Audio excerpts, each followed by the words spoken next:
संभाजीनगरमधून महत्त्वाची बातमी समोर येतेय।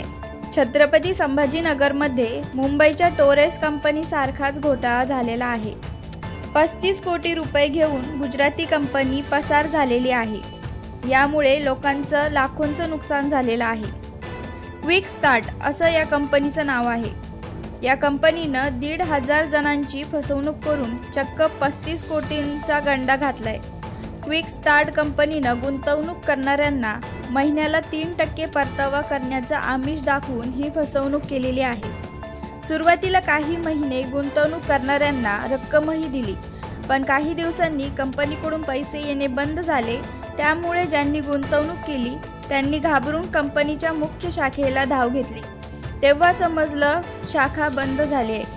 कंपनीचं संचालन करणाऱ्या हर्षल गांधी आणि प्रतीक शहा यांच्या विरोधात गुन्हा दाखल करण्यात आला आहे। तर शाखा व्यवस्थापक शीतल मोतिंगे आणि विठ्ठल तांदळे यांना पोलिसांनी अटक केली आहे।